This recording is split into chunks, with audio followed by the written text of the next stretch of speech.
Assalamualaikum warahmatullahi wabarakatuh. Perkenalkan, nama saya Hasna Naila. Di sini saya akan menjelaskan sedikit dari matkul keterampilan berbicara, yaitu tentang strategi berbicara dan pembicaraan yang ideal. Minggu lalu sudah dibahas tentang pengertian berbicara, tujuan berbicara, dan lain-lain sebagainya tentang berbicara. Di sini saya akan mengulas sedikit. Apa sih yang dimaksud dengan berbicara itu? Berbicara itu merupakan suatu penyampaian maksud, ide, pikiran, atau isi hati seseorang kepada orang lain, yang mana dalam penyampaian tersebut menggunakan bahasa lisan sehingga maksud tersebut dapat dipahami oleh si pendengar. Kemudian tujuan utama berbicara yaitu sebagai komunikasi yang mana dalam komunikasi tersebut harus mampu mengevaluasi efek komunikasi terhadap pendengar dan juga harus mampu mengetahui prinsip-prinsip yang mendasar dari situasi pembicaraan baik secara umum ataupun perorangan. Nah, kemudian di sini faktor yang digunakan saat berbicara itu ada 5. Di antaranya yaitu faktor psikologis, faktor fisik, faktor semantik, faktor linguistik, dan juga faktor neurologis.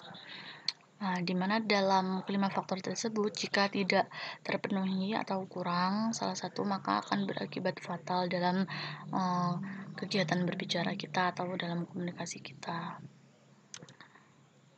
Kemudian yaitu tingkatan berbicara. Berbicara sendiri memiliki beberapa tingkatan, yaitu merespon gambar, mendeskripsikan benda, bisa memperkenalkan diri dengan tanya jawab, kemudian bisa dengan menceritakan kembali, menceritakan sebuah apa yang telah dibaca dan juga didengarkan kepada orang lain dengan menggunakan bahasanya sendiri. Kemudian percakapan terpimpin dan juga diskusi, dan terakhir yaitu pidato.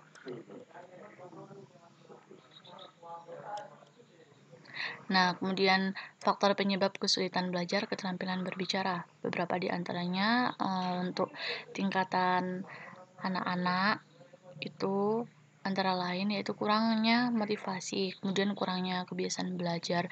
Jadi dalam berbicara itu kita juga harus melakukan kebiasaan atau belajar untuk berbicara agar kita dapat menjadi seorang pembicara yang baik. Kemudian penguasaan komponen kebahasaan. Kita harus menguasai komponen kebahasaan agar kita bisa menjadi pembicara yang baik juga. Kemudian penguasaan komponen isi dan juga sikap mental, hubungan interaksi antara guru dan siswa, kemudian metode mengajar.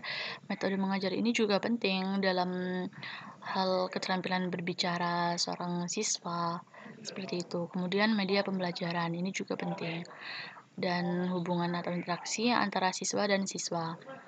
Kemudian yang terakhir yaitu faktor yang paling dominan, yaitu faktor sikap mental.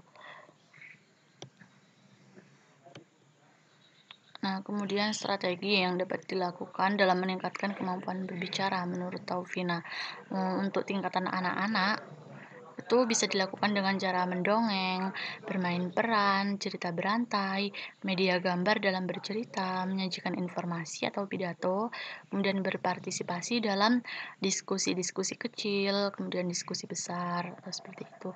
Dan juga yang terakhir yaitu dengan cara bersandiwara boneka. Bermain boneka dengan melakukan sandiwara boneka yang bisa berbicara seperti itu.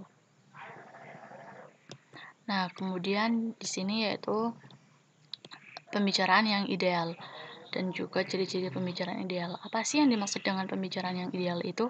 Pembicaraan yang ideal yaitu merupakan pembicaraan yang selalu berusaha memahami materi yang disampaikan dan juga isinya, dan juga dapat memahami tujuan dari apa yang dibicarakan, kemudian juga memahami pendengar, situasi, dan juga kondisi pembicaraan yang dilakukan dengan baik. Seperti itu. Pembicara yang baik juga dapat memilih dan menggunakan kata, ungkapan, dan kalimat yang tepat untuk menggambarkan jalan pikirannya. ucapan yang jelas, levelnya yang baik, intonasinya yang tepat dalam bahasa. Itu yang dimaksud dengan pembicara yang baik. Kemudian ciri-ciri dari pembicara ideal, yaitu dapat memilih topik atau tema yang tepat juga yang baik, kemudian menguasai materi yang disampaikan, dan juga memahami dari pendengar apa yang dibicarakan itu, memahami pendengar dari orang lain. Kemudian memahami situasi, merumuskan tujuan yang jelas dan juga konkret, dan menjalin kontak dengan pendengar dengan baik. Kemudian memiliki kemampuan linguistik, menguasai pendengar, memanfaatkan alat bantu, dan juga meyakinkan penampilan. Dan terakhir yaitu mempunyai rencana yang tersusun, sistematis, dan juga yang baik. Nah, faktor yang harus diperhatikan oleh pembicara di sini ada dua, yaitu faktor kebahasaan dan juga faktor non-kebahasaan.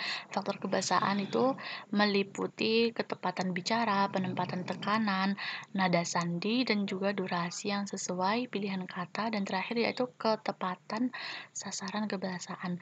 Dan faktor yang kedua yaitu non-kebahasaan, meliputi sikap dari pembicara tersebut yang harus wajar, tenang, tidak kaku, dan bisa mencairkan suasana.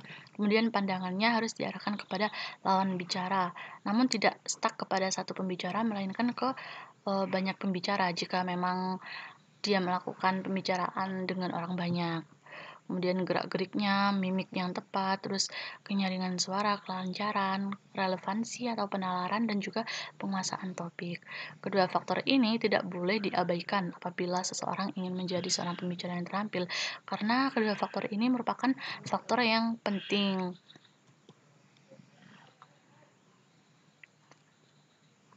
Kemudian hambatan dalam kegiatan berbicara oleh pembicara. Itu kebanyakan ada dua hal hambatan, yaitu hambatan internal dan juga eksternal. Hambatan internal ini muncul dari dalam diri pembicara sendiri yang dapat menghambat kegiatan berbicara. Seperti yang telah tertera di PPT ini, beberapa hambatannya yaitu tidak sempurnanya alat ucap, penguasaan komponen kebahasaan yang kurang, terus penggunaan komponen isi yang tidak sesuai, seperti itu. Kemudian kelelahan dan kesehatan fisik maupun mental yang kurang baik. Dan hambatan eksternal ini merupakan hambatan yang muncul dari dirinya sendiri tanpa disadari oleh pembicara itu. Beberapa di antaranya yaitu suara atau bunyi, kondisi ruangan, media, pengetahuan pendengar, seperti itu.